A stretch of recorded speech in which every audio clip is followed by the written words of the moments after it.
Yo, yo, yo, yo, yo. How's it going? It is Thursday. It's super cold outside. I'm walking around, getting a little bit of exercise. Been in all day on the comp. You know how it goes. But I've just been doing my japa, chanting the divine name.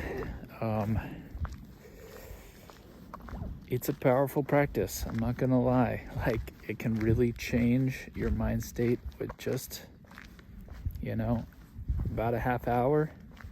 For me, just now, switched up my whole energy, my whole mood. I was just singing along to some mantras, letting them play out of my pocket and singing along. So I wasn't even using the beads, but it's kind of crazy. I actually got gifted this mala bag from some Hare Krishnas in Los Angeles, like a few years before I met my guru. Actually, I never used it then. It was only after I met my guru and he recommended that I start chanting that I was like, oh, I'm already ready to go. It's like a pre-planted seed, amongst so many other things. When you look back in your life and you realize how many things are lined up for you to be where you are now, it can sometimes demystify things a little bit. When I was in France, maybe 8 months ago, I was with my guru. He was going on a pilgrimage there. We were going to see holy sites with a small group. And he pulled me aside at some point at one of these churches. He was up a ways, up the street a little bit, and he called me over. I came over, and his eyes were all sparkly. I don't know if you guys ever seen that. If you guys know Paramahamsa Vishwanatha, if you guys ever spend any time with him, sometimes he gets in these sparkly-eyed moods where he's his personality is a little bit stepped out of the normal, quote-unquote, his normal personality, and he's kind of in this bob, in this certain,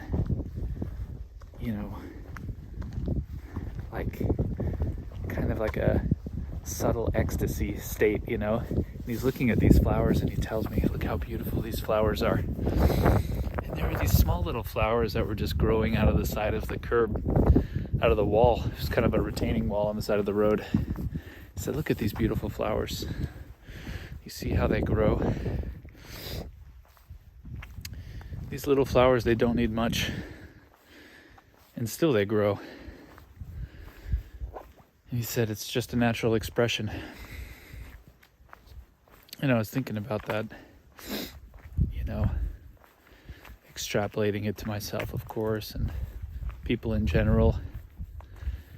We may be in this concrete jungle, not much inspiration, but still just a few drops of divine inspiration could be enough to grow.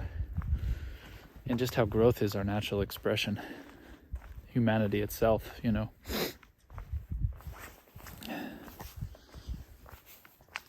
How no matter what, we just grow. Like, we don't even have to try, actually, like, just from, literally, physically, it just happens. Like, there are no practices we have to do to, like, grow from a baby to a full-grown human, It's just the way of nature itself, and I think the same is on the spiritual plane, too,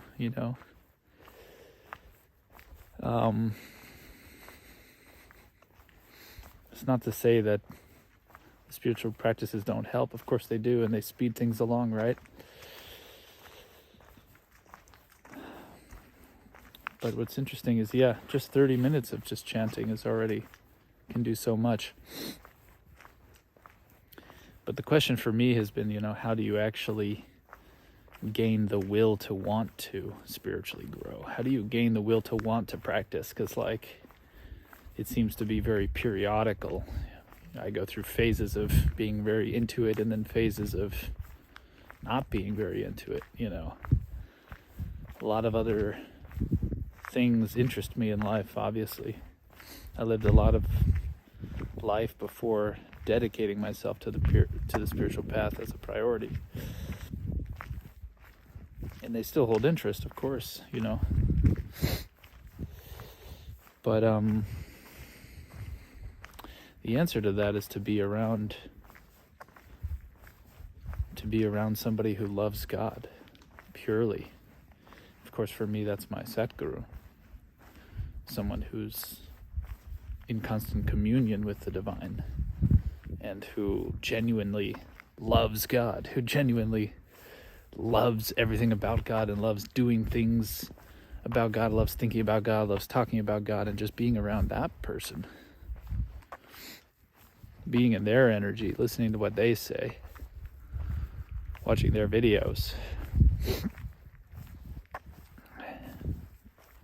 That's what gives you the inspiration to want to do it, to want to do the path, because you see their subtle ecstasy, right? And you feel it too when you're around them. You know, it's easy all of a sudden to be into the path when you're with somebody who shows you where it can bring you in reality, you know? And it's kind of stunning to see sometimes. And it's not always so obvious. Like, he plays it down. Guruji really plays it down. He's very subtle, really, with it. Like, he doesn't make it obvious, but if you spend time around him long enough, then you see things. You experience different states that he goes into sometimes. You know, you see how he is with his deities and his devotees, too. You see how he cares about them and thinks about them. Yeah, so that's kind of a key. And another thing that happened in France, I was having a tea with Guruji. Again, he kind of pulled me away from the group. We had some time. The whole group was in a museum. I was there filming, so that's why I wasn't really part of the group. I was there kind of just as a documentarian, you know. And so the group had some time to explore some things in a monastery, and me and Guruji were waiting outside, and he said, why don't we go for a tea? We went for a tea at a restaurant, sitting outside, had the tea. We didn't talk at all. We just sat in silence. He was doing his thing. I was doing my thing, had the tea.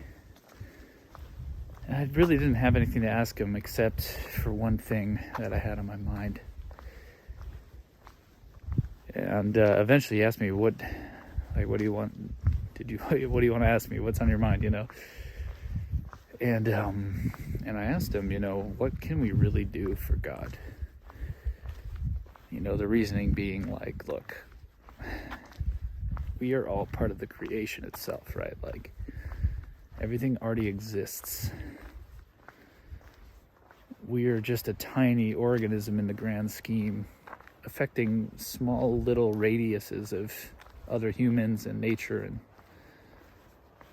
you know, we can do our little positive thing and it affects some things, and then, you know, and then we leave. We die eventually. Hopefully, you know, made things a little better, I guess, you know, but is that really the purpose? You know, what can we really do here? And he told me that really what we can do is to love God fully. To love him with all of your heart. And he said all the other stuff doesn't really matter. And even when I persisted asking, there's just so many other things though, he said really it doesn't matter. What matters is, again, the love you have for the divine. That is what we can actually give to God, is our love. That's the one thing we can actually give. Because we don't have anything which really we can give other than that. Like I said, you know, like, what is there materially that we can gain that we can give to God? Like, if the entire material creation were inside of it already and it's his, you know? So, like, what can we give? No money we can really give, you know, no. What can we do? We can do all these, sacrifices of our life. We could, like, give all of our time and energy to a cause. We can do all that, but really, again, the one thing that is the highest gift would be our own love, to actually genuinely love him. And again, how do we actually do that? if we don't find it just, naturally springing from within us like a fountain of love. Obviously, like we're not there in some free form like flow state of love all the time. But how do we do it? Again, it's by sticking yourself in proximity to the people who are there. That's a real Satguru. That's somebody who's in love with God. That's a saint. That's somebody who's already there in it, in that love, experiencing it and loves it, and is, open to share it, hopefully,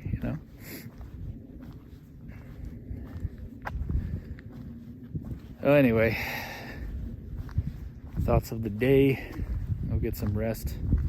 I finally cleared out my room of electronics. I need to freaking impose some discipline on myself because I've been staying up too late on the devices,